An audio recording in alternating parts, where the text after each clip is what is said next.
जय श्री कृष्णा, जय श्री राधे। अर्चना के कृष्ण गुणगान चैनल पर आपका स्वागत है। आज मैं आपको तुलसी पूजन दिवस जो कि 25 दिसंबर को है उसके बारे में बता रही हूँ। 25 दिसंबर को दुनिया में क्रिसमस का त्यौहार मनाया जा रहा है और इसी के साथ 25 दिसंबर को तुलसी पूजन दिवस भी है। हिंदू धर्म में तुलसी के पौधे और पूजा का विशेष महत्व है। हिंदू धर्म में कोई भी अनुष्ठान, पूजा या शुभ कार्य बिना तुलसी के अधूरा माना जाता है। तुलसी भगवान विष्णु की अति प्रिय होती है।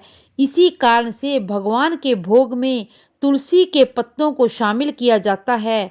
दरअसल तुलसी का पूजन दिवस मनाने की शुरुआत 2014 से आरंभ हुई। देवी तुलसी के 8 नाम हैं: वृंदावनी, वृंदा, विश्व पूजिता, विश्व पाविनी, पुष्पसारा, नंदिनी, कृष्ण जीवनी और तुलसी। श्री हरि के भोग में तुलसी का दल होना अनिवार्य है।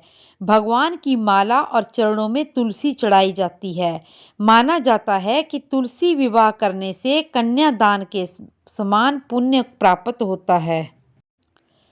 हिंदू धर्म में मान्यता है कि जिन घरों में तुलसी का पौधा होता है और नियमित पूजा और दीपक जलाया जाता है, वहां पर मां लक्ष्मी का वास होता है। धार्मिक मान्यताओं के अनुसार रविवार, एकादशी और सूर्य व चंद्र ग्रहण के समय तुलसी को जल नहीं चढ़ाना चाहिए और इसी के साथ तुलसी के पत्तों को भी नहीं तोड़ना चाहिए। पूजा में कभी भी तुलसी के पत्ते और गंगा जल को बासी नहीं माना जाता है।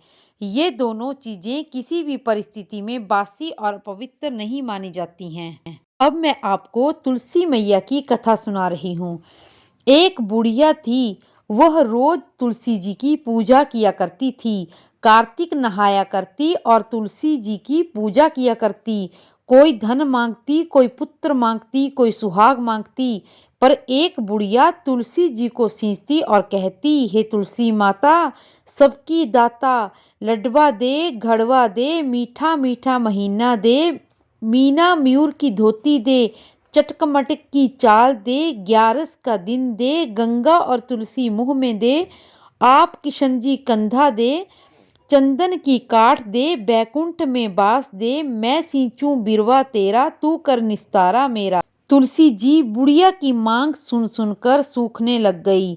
एक दिन भगवान श्री कृष्ण ने तुलसी के पास जाकर पूछने लगे, हे तुलसी मैया, कार्तिक महीने में तो स्त्रियां आपको खूब सींचती हैं, आपकी खूब पूजा करती हैं, फिर आप पतली क्यों होती जा रही हैं? तब तुलसी ने बताया कि हे महाराज, और तो सब ठीक है, परंतु एक बुढ़िया की मांग सुन सुनकर मुझे बहुत चिंता हो रही है। तुलसी जी ने सारी बातें बताई और कहा, और तो सब कुछ दे सकती हूँ, परंतु मैं आपका कंधा कैसे दूं? भगवान श्री कृष्ण ने कहा, तुलसी जी, वो आपकी सेवा करती है, उसके कार्य तो सिद्ध करने ही पड़ेंगे। आपको तो मुझ पर भरोसा करना चाहिए। तुलसी जी खुश हो गई।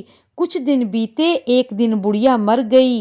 गांव के सभी लोग आए। बुढ़िया को सभी लोग धर्मात्मा मानते थे और उसे तुलसी जी की बुढ़िया कहा करते थे। उसके पास अभी कुछ नहीं था। सारा इंतजाम गांव वालों ने किया, पर अर्थी उठाने के समय सबने जोर लगा दिया। किसी से भी अर्थी नहीं उठी। तब लोगों ने चर्चा में उसे धर्मात्मा समझते थे।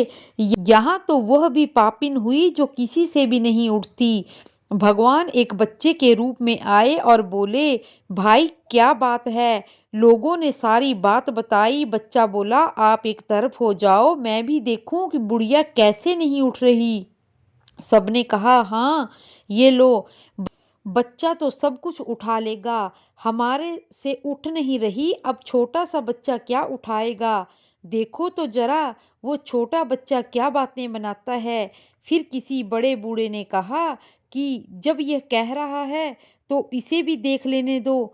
वह बच्चा बुढ़िया के पास जाकर कान में बोला, बुढ़िया, आप किशन का कंधा और बैकुंठ का वास लें, मैं तेरी मांग पूरी करने आया हूँ। सबको बुलाकर बोले, आओ, तुम भी बुढ़िया को उठाओ। भगवान ने हाथ लगाया और बुढ़िया उठ गई। फिर थोड़ी देर दूर जाकर बुढ़िया को विश्राम कराया, फिर नहीं उठी। भगवान तो बच्चों में जाकर खेलने लग गए थे। फिर सब कहने लगे, उसी बच्चे को बुलाकर लाओ जिसने पहले उठाया था। फिर उसको बुलाने के लिए गए। बच्चों में खेल खेल रहे भगवान श्री कृष्ण ने मना कर दिया। फिर बड़े ही मनाकर लाए तो उन्होंने बुढ़िया के कान में पहले की तरह कहा कि फिर उन्होंने सबसे कहा कि उसको उठाओ, और वो बुढ़िया उठ गई और सबको बहुत आश्चर्य हुआ। अब सबने देखा कि जो बच्चा उस बुढ़िया को उठाकर लाया था वो मुर्द घर में नहीं था और वो बच्चा कहीं भी दिखाई नहीं दे रहा था। तब सब समझ गए कि भगवान खुद ही आए थे। बुढ़िया का दाह संस्कार अच्छी से हुआ। हे तुलसी मैया, जैसी बुद्धि बुढ़िया को दी वैसी ही बुद्धि सबको देना। जय श्री कृष्णा, जय श्री राधे।